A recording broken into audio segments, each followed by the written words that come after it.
From the Daily Reporter, this is Ethan Duran. Welcome to Blues and Blueprints, a podcast about construction and development across Wisconsin.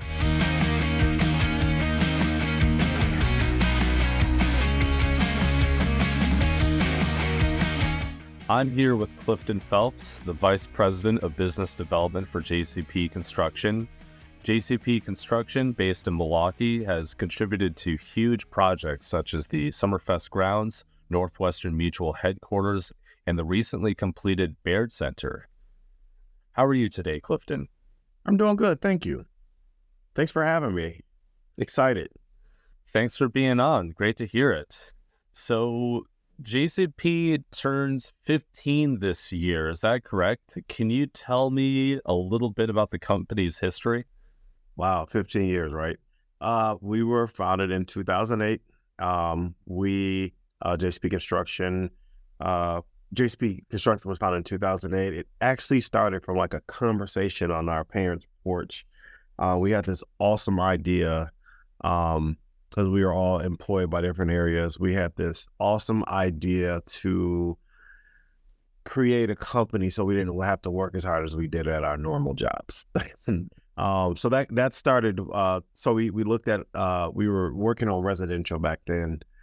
Just kind of flipping houses. Once the market took the turn in 2008 and 2009, I know it was the brightest idea to start a company during the recession, but we figured we could figure everything out. We started to take a turn around 2010 as a subcontractor doing carpentry. We added concrete, I want to say 2011. And there we were kind of a premier subcontractor for JCP Construction for I would say riding up until about 2017, which brings us straight into Peach Fruit Market here on King Drive, as well as Bader Philanthropies. Those are our first general contractor projects. I think once we started getting general contractor projects and we are more of a hybrid, we started trying to figure out a strategic plan to kind of grow the company. So we're growing from like a $7 million company to where we are now, and it's been a ride. So currently, right now, we got about 65 employees, 19 in the office, including our superintendents, and it's been a ride. You mentioned starting the company in 2008. I can't imagine that was very easy. Can you get into some of the early struggles and overcoming those challenges? I think the early struggles was name recognition and capital, right? Access to capital, which was obviously we came from a working class family, but we didn't have money saved, so it was always a struggle to obtain things like bonding, lines of credit, and so on and so forth. Other struggles we had was just name recognition. Being a subcontractor, we're competing with second and third generation, carpentry and concrete companies. I think one of the I say advantages that we had would be one, we were a minority company, so we were able to kind of bid invited to a lot of city projects, as well as there's three of us, so we are each able to concentrate on three different aspects of the business while growing, which is typically sometimes hard in single or even dual businesses of any facet. I would say, half of the challenge when you're starting out is just getting your face out there. So 15 years, what are you most proud of in your career so far? I thought about this. I actually mentioned this to someone the other day. I think what we're proud of is probably looking back every single 1 or 2 years and see the different strides that we've made as a general contractor or as a company. I think also looking back at our workforce, that kind of reflects the community that we were raised in, the diversity in our overall office, as well as the overall collective or the overall Cadillac of category of projects that collage of projects that we've been able to accomplish thus far. What do you see in the company's future? I see growth. I think that we put together, like I said before, we put together like a 4 or 5 year plan. We've hit most of our goals, if not exceeded. So we look at stability and growth, right? Um, First generation, uh, for many first generation companies, I think the overall goal is, revenue and profit, kind of leveling systems. I think we've grown to the point where we need to, if we put together, correct processes and KPIs, we can be able to kind of have a healthy growth in the industry that we're in. Looking to kind of expand, looking at different areas of the state, and maybe I'm right here. I'm being a visionary right now, but the reality is we're just looking to kind of grow healthy. Hmm. Hey, it's, late May, getting later in May, construction season is kicking off. We have a lot of different projects that either just wrapped up or moved on to the next phase. And I was thinking a little bit about the Baird Center expansion because we just visited that Monday and they had a ribbon cutting yesterday as a recording. And I know JCP Construction was involved in that project. Can you tell me, what did your guys do, and what did you get done, and how do you feel about being a part of a $456 million project like that? It was first of all, it's a great project, right? We were lucky enough to work as a solid trade partner on that project. We helped on the concrete, the steel portion of it. We were able to, work with some other GCs in Milwaukee to kind of team up and attack it with JP Cullen and CD Smith for this project. It was an awesome experience for our guys to kind of be a part of something from the beginning to the end. We did concrete, some of the steel, worked with the drywall crews there, as well as the finished package that we split with Welling-Stein and CG Schmidt. We collectively went after that package. So to be a part of each stage of that project, to actually go down to on site, I don't get out the office too much to go on the actual sites, but when I did, I was just amazed on how that project was coming along, and it was a great feeling knowing that we were a part of a lot of those scopes in the building. Was a lot of the concrete and steel work done in places like the new ballroom or in the garage, or was it sort of all over? The concrete that we helped out with was just essentially the structure concrete. So we were there early with the footings, just kind of building the entire extension or the entire new extension, working together with CD Smith on the project. Got it. And another thing on my radar, another project, the commercial leg of Thrive on King just wrapped up in April. Did you want to say anything about that project as well? What's in Yeah, absolutely. Another catalyst project, catalyst project here in the neighborhood.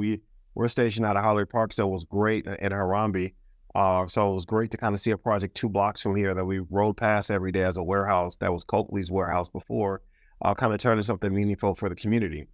It was great to be on, it was a JCP CG Schmidt teaming arrangement for that project. It was great to see the initial walkthrough with the project when it was just cold storage to where it's at now.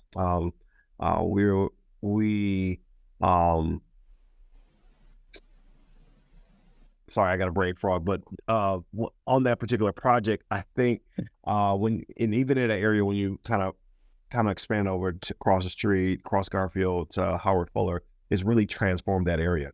It's really made this kind of a go-to destination for people to want to see that project, or I'm sorry, the people to want to see that finished project, and really have faith in an area that was once overall blighted on King Drive.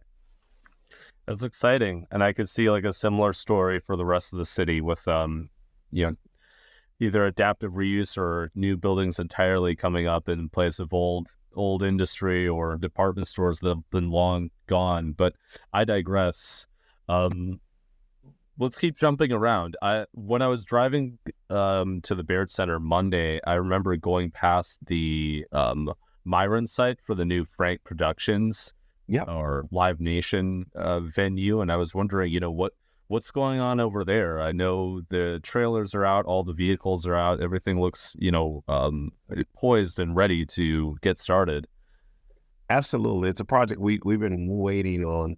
I know it had there was an overall delay with the team last year, and they had to reconfigure the overall layout of the building to, instead of a dual building, one singular building, but we're excited there. We teamed up with Myra Construction to go after this project. They have a great ownership group with Joel from Frank's Production. And this Live Nation site is going to be a premier concert hall here in the city of Milwaukee. On that particular project, I know we're working on concrete finishes, inside finishes, and it's just an overall great team to work with there. Andre and Gillette over there at Myron. So it's been a great collaboration, and it's great to kind of work on that site right next to the Fiserv Forum, where we were also partnering with Myron. So it's just great to kind of get that overall experience with these arenas and stadiums to kind of add to our resume to help us grow. And hopefully one day, if we continue to see growth, we can start knocking out these projects by ourselves. Yes, and I'm glad you mentioned the Fiserv Forum because I know the playoffs are still happening. We can't really talk about our favorite team right now, but I can ask you, what was it like working on that project as well? I know it's a little far out, but I'm just interested in hearing about the challenges that came with. I don't see a lot of challenges. We had our project manager on the project and project engineer that whole entire duration. If anything, it brought us a lot of experience out of working next to Mortensen Construction, kind of understanding. It was our first side to side with a larger construction general contractor that allowed us to kind of understand how their systems take place. We were able to kind of start install our systems, whether it was here on the leadership team on how they communicate or project management team or even the field labor. So it was a great project for us. I think the Bucks allowed us that opportunity, which really catapulted the JCP brand. That's great to hear. And speaking of entertainment venues, we were just talking about some of the work done at the Summerfest grounds, and I wanted to know what was the latest there as well. Yeah. So about 2021, a little after the pandemic, we were awarded through Milwaukee World Festival in the Milwaukee World Festival, the Northwestern Children's Kids Stage. It was I want to say roughly about a $5 million revamp of the children's stage that never essentially got used before, or it had limited use, let's say. It's a beautiful spot. I'm not sure if you ever got a chance to kind of take a look at it. We turned an eyesore, us and a team at MCW Milwaukee World Festival. Were able to turn kind of what was a hidden eyesore into a very energetic and exciting area at Summerfest. I'm able to kind of leave my kids there. It's, the spot or the playground itself is accessible during even off season with Summerfest. It's accessible right now. It's great. My daughter loves it. It's one of our spots that we go to when there's nothing to do on a Saturday. As well as I'm sure the thousands, if not hundreds of thousands of kids that visit it every year. Yes, it must feel great to be able to build something and have family members enjoy what you built as well. No, yeah, it's it's the it's truly refreshing to kind of be able to point out what you've built here. So my son's 11 now, but doing the last 5 or 6 years when we've really been building, I took a lot of pride into showing him, hey, we're working on this, son. Bryson, we're working on this, we're working on that. So to the point where now he's 11 and it's too cool to hang with dad, or we'll drive past something and he'll imitate me to my 5-year-old daughter and say, "Hey, Ava, Dad built the entire world. You didn't know that?" So it's kind of good to kind of cool to kind of get that feeling of knowing that your offsprings and your kids kind of understand the hard work that you guys do. Obviously we make it look easy for kids because once we point it out, it's all said and done. They can have fun on it. Right. Do any of your kids want to get into construction? I would say my definitely Bryson. I know he wants to be an engineer. And I know he's just about the way he asks questions. I do know just from experience because I have the older kids. If you force them too much, they don't want to do it. So what I do is try to do my best to make sure that he's kind of involved inside the when he comes to the office, let him know what we did that day and just kind of encourage him to be the best that he can be. I think that's all we can do as parents. Awesome. Let's shift gears a little bit. I know JCP is also doing some education projects as well. The Howard Fuller High School and a few projects for Milwaukee public schools. Can you dive into those as well? Absolutely. Howard Fuller. Let's jump into that. Howard Fuller is a Milwaukee leader that was the superintendent of Milwaukee public schools when I was a kid. And after he left Milwaukee public schools, knowing the dire condition of dire long-term fate of Milwaukee public schools, just because of the dynamics there, decided that he would kind of invest and start looking at choice in charter schools. I think he's been a trailblazer in our community. He's definitely been leaders. And if you ever get to meet Howard Fuller, it's a humbling experience. So to see the school that he founded years ago, finally being able to watch that school, or I'm sorry, to see the school that he founded years ago have to see the school that he funded years ago, to now see it come out the ground in a new school, a 4-story school, a 3-story school, it's got to be a dream come true for him. I know he's deeply involved in the project, but it's definitely a great project for that community there, as well as for the legacy of Dr. Howard Fuller. That's awesome to hear. Oh, and how many school projects for Milwaukee public schools?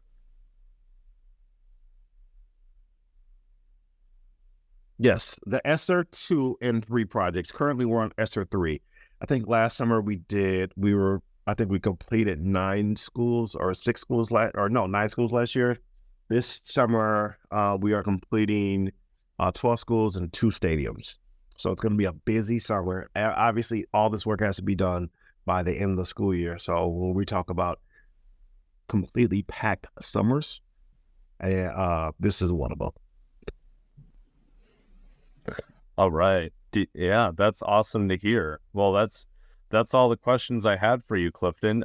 Is there anything else you'd like to talk about? I would just like to talk about just in terms of, I had this reflection the other day on, our journey. Obviously this being our 15-year and what we're able to accomplish in this 15-year. And, I would be remiss if I didn't think or give a shout out to James and Jalen. This isn't a one show team. This is a teamwork. This is a teamwork that is this is an endeavor that we in a journey that we started 15 years ago. But when I think about just the involvement of our overall staff, how everyone loves coming into work, how everyone wants to roll their sleeves up, and it makes me feel like that decision on the porch back in 2000 and late 2007, actually going into 2008, was probably one of our best decisions that we made. Thanks so much, Clifton. No problem. And one more thing, I got to give a shout out to our staff. They come in here and they make our life a lot easier, just in terms of us understanding that everyone knows their role. There's different seats on the bus, and they do their job of helping us gear this thing and pushing it towards the future. Well, all right. Well, I appreciate it. Thanks for being on the show. No, thank you. I really appreciate you reaching out, and I know that hopefully, in another 5-10 years, we can give a update, or whenever you guys need an update from me. Appreciate you reaching out, and I'm excited for the future.